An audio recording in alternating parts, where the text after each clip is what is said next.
Hello friend, welcome to my YouTube channel. My name is Aniket Mishra and you are watching JO channel all over India YouTube channel. Friends, आज हम बात करेंगे Indian post GDS के बारे में। जी हाँ, आज दो तीन टॉपिक है। स्ट्राइक के साथ साथ दो जो गाइड निकल कर आया है इंडियन भारतीय डाक सेवक के बारे में, उनके बारे में बताना जरूरी है।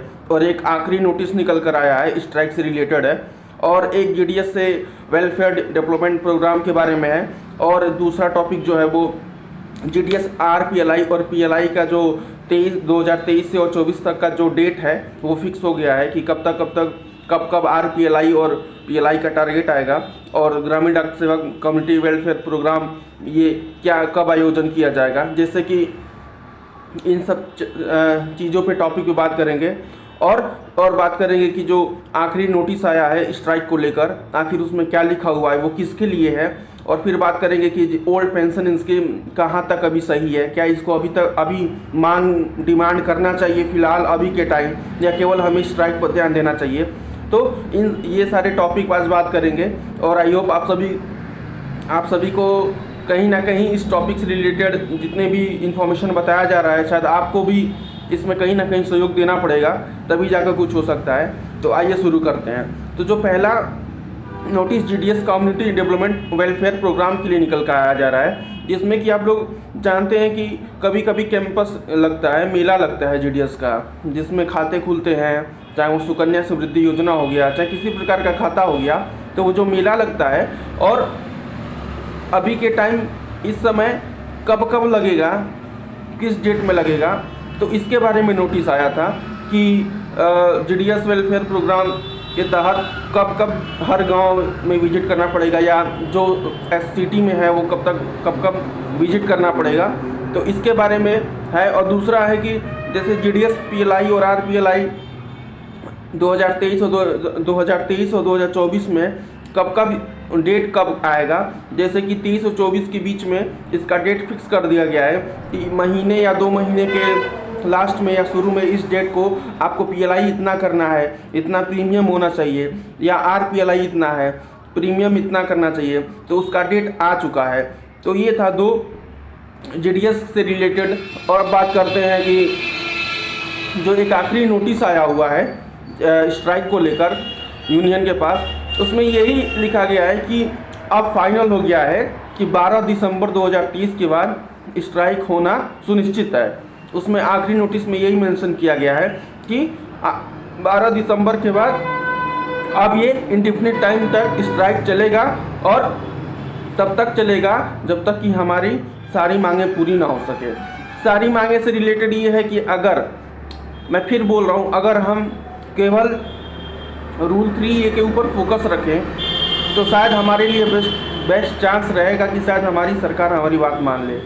अगर हम सारा स्कीम और सारा डिमांड लेकर जाएंगे तो कहीं ना कहीं सरकार रूल 3A पर फोकस नहीं रखेगी। फिर क्या पता रूल 3A को ना करके सारा डिमांड ओल्ड स्कीम और ये रूल 12, 24, 36 लागू कर दे, टीआरसी हमारा ना लागू करे। तो ये आप लोग सोचिएगा कि क्या सही है और क्या गलत है, क्योंकि मेरे अकॉर्डिंग तो अभी मतलब टीआरसी 8 घंटा मेन इम्पॉर्टेंट है हमारे लिए। सबसे बड़ा टॉपिक यही है कि हम टीआरसी 8 घंटा और रूल 3A पर फोकस रखें, ना कि डिमांड करें कि हमको 12, 24, 36 का जो मेडिकल इंश्योरेंस है उसमें इंक्रीज और किया जाए या लागू किया जाए, या ग्रेजुएटी अमाउंट को और लागू किया जाए। हमारा मेन फोकस होना चाहिए, मेन फोकस यही है कि भैया 3 रूल हटा दीजिए ताकि हमारा टीआरसी 8 घंटे का हो जाए। और मुझे लगता है कि 2.5 लाख जीडीएस जो फिलहाल काम कर रहे हैं वो भी इस बात पे ही सहमत होंगे कि हमको कम से कम टीआरसी 8 घंटे की नौकरी दे दिया जाए। क्योंकि इसमें अब क्या है कि इसमें अब ओल्ड पेंशन स्कीम भी आ गया है। अब इसमें 12, 24, 36 भी डिमांड में है। तो इतने सारे जब डिमांड हम सरकार के पास अगर ले भी जाते हैं तो या तो सरकार रूल 3A हटा देगी कि भैया आप उसको वो नहीं देंगे, फिर ये लागू कर लीजिए। तो इसके बारे में आप खुद सोचिएगा और अपना राय विमर्श दीजिएगा। और साथ ही साथ एकत्र होकर समूह और स्ट्राइक के लिए तैयार रहें आप लोग 12 दिसंबर के बाद से, क्योंकि अब जो 12 दिसंबर है, अब डेट फाइनल हो गया है इंडेफिनिट टाइम तक स्ट्राइक चलने के लिए। अब देखते हैं इसमें क्या क्या होता है। और भी जितने भी मतलब अभी कई सारे नोटिस आने वाले हैं। अभी देखिए कुछ दिनों में कंबाइंड ड्यूटी अलाउंस वाला जो था उसका भी कुछ नोटिस आने वाला है। शायद उसमें डेट आ जाए कि इतने तारीख या इतने महीने के अंदर जितने GDS 16 से और 22 के बीच में काम करते थे उनको कंबाइंड ड्यूटी अलाउंस मिल जाएगा। और जो अभी जो रिसेंटली जो आ रहा है कि डाक कम्युनिटी का मेला जो लगता था टारगेट खाता के लिए, अब अब उसका भी डेट फिक्स हो गया है कि आपको इस मंथ में इतना करना होगा। एक डेट फिक्स हो के आ रहा है। पहले डेट फिक्स नहीं होता था, अचानक से तो पता चलता था कि अरे PLI RPLI का डेट आ गया, या खाता खोलने के लिए कैंपस या मेला ही कह सकते हैं हम, वेलफेयर कि यहाँ इस जगह इस स्थान पे हमको लगाकर हमको खाते खोलने हैं चाहे किसी प्रकार के, तब उसका डेट सुनिश्चित हो गया है ताकि जितने भी GDS एम्प्लॉय हैं उनको पहले से ये बात का पता चलेगा, अचानक नहीं पता चलेगा। वैसे ही PLI और RPLI के बारे में भी आ चुका है कि इस मंथ में इतने तारीख को आप PLI करना है और इस डेट में और या इस मंथ में इतना RPLI करना है आपको।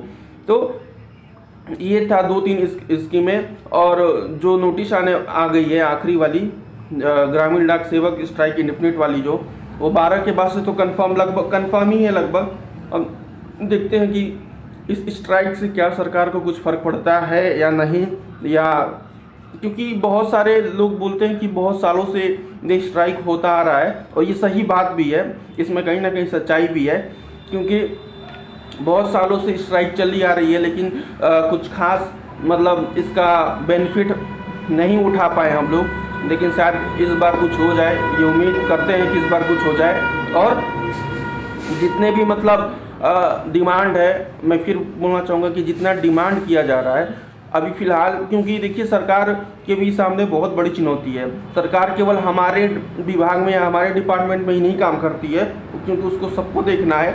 तो इतना सारा डिमांड कभी सरकार पूरा कर नहीं पाएगी कि 12, 24, 36 लागू भी कर दे, ग्रेजुटी अमाउंट भी कर दे, TRC 8 घंटा भी कर दे, ओल्ड पेंशन स्कीम भी लागू कर दे। नहीं, मुझे नहीं लगता है कि इतना गवर्नमेंट हमारी कर पाएगी, और चाहे कोई भी हो शायद इतना नहीं कर पाएगा। तो हमें बस TRC पर ध्यान देना चाहिए।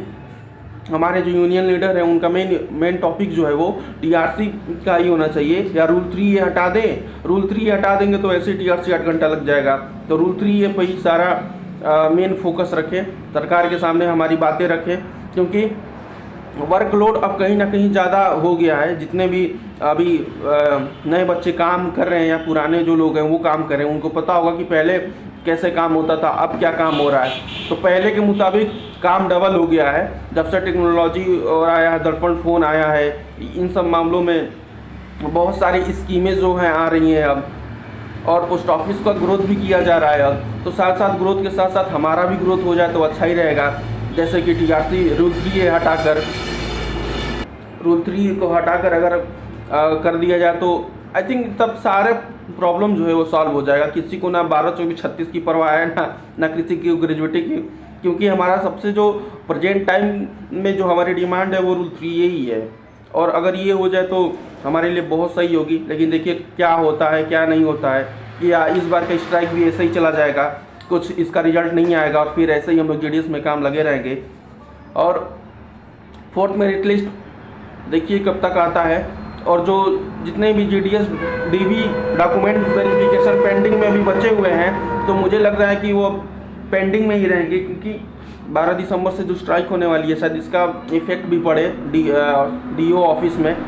तो लेकिन आप लोग अपने ऑफिस से कांटेक्ट बनाए रखिएगा। अगर जैसे ही वो बुलाते हैं कि आपका DV इस डेट को हो जाएगा, आइए, या ज्वाइनिंग इस डेट में हम करा देते हैं, तो प्लीज़ ये मत उनसे कहिएगा आप लोग कि सर मैं कहीं और हूँ, मैं आ नहीं सकता। क्योंकि अगर आप ये बोलेंगे तो आपका 10 दिन के बजाय आपका 1 महीना या 1 महीना से अधिक भी लग सकता है। जब वो बुलाएं तब आप जाइए और अपना ज्वाइन करिएगा। लापरवाही मत रखिएगा अपने नौकरी के साथ, क्योंकि जितनी जल्दी हो सके आप लोग जॉब ले लीजिए। और मुझे लगता है कि अब जैसे ये माहौल बन रहा है तो मेरे अकॉर्डिंग अब आने वाले समय में शायद इसकी वैकेंसीज भी कम कर दिया जाएगा या बहुत कम आएगा, या आएगा तो हो सकता है कि शायद इसका एग्ज़ाम हो, रिटर्न एग्जाम हो, शायद मेरिट लिस्ट पे ये भर्ती बंद हो जाए। मुझे ऐसा लगता है, क्योंकि अगर रूल 3 ये हट जाएगा तो फिर इसकी मुझे नहीं लगता कि ये मेरिट लिस्ट पे भर्ती करेंगे, तब शायद एग्ज़ाम ही कराएं, तो चाहे कैसे भी कराएं। और मैं फिर यही कहना चाहूँगा कि जितने लोग का DV फंसा हुआ है या ज्वाइनिंग रुका हुआ है, वो जल्द से जल्द अपने ऑफिस पे कांटेक्ट करें और अपना ज्वाइनिंग कराएं, क्योंकि आने वाले समय में मैं फिर बोलता हूँ, आने वाले समय में ये नौकरी मिलना भी बहुत मुश्किल हो जाएगा। अभी तो ये है कि चलिए फाइट करते हैं, 4th मेरिट लिस्ट पे 5th वाले में इतना आएगा, लेकिन क्या पता रिटर्न जब बेस्ड हो जाए तो कंपटीशन और टफ हो जाएगा, तो मौका सबके पास नहीं हो पाएगा, उन्हीं के पास होगा जो तैयारी जम के करेंगे। तो ये था आज का टॉपिक। अब देखते हैं 12 दिसंबर के बाद क्या होता है, और आप भी ये उम्मीद लगाइए और ईश्वर से प्रार्थना करिए कि शायद कुछ TRC रूल 3 ये हट जाए, कुछ हो चाहे ना हो, कुछ भी मिले या ना, लेकिन रूल 3 ये तो कम से कम हट जाए, ताकि जो सैलरी है उसमें काफ़ी उछाल आ जाए और इंक्रीज जो है वो बहुत ज़्यादा हो जाएगा। तो देखते हैं ओल्ड पेंशन स्कीम के बारे में जो अभी डिमांड उठाया जा रहा है, वो आप लोग बताइएगा कहाँ तक सही है, और भी कुछ प्रॉब्लम होता है GDS से रिलेटेड आप लोग को तो बताइएगा। और एक बात और है कि अगर आप लोग जो दर्पण 2.0 में ये नया जो DLC ये पेंशन, जितने भी पेंशन उठाते हैं उनके जीवन प्रमाण पत्र, अगर उस पर आप वीडियो चाहते हैं कि जीवन प्रमाण पत्र लाइव कैसे बनता है या उसका एक वीडियो बनाकर समझाइए, तो अगर आपको चाहिए, अगर आपको इंटरेस्ट रखते हैं तो प्लीज़ कमेंट करिएगा। अगर आप कमेंट करेंगे तो मैं ज़रूर बनाने की कोशिश करूँगा और बनाऊँगा आपके लिए। और आज का टॉपिक यही था। वीडियो को शेयर करें, लाइक करें, सब्सक्राइब करें। आपका एक लाइक हमें मोटिवेट करता है कि हम और अधिक से अधिक बना कर दें, और जो भी वीडियो बनाए वो इन्फॉर्मेशन आपको ट्रू ही दें। देखते हैं आगे क्या होता है। मिलते हैं नेक्स्ट वीडियो में। बहुत बहुत धन्यवाद।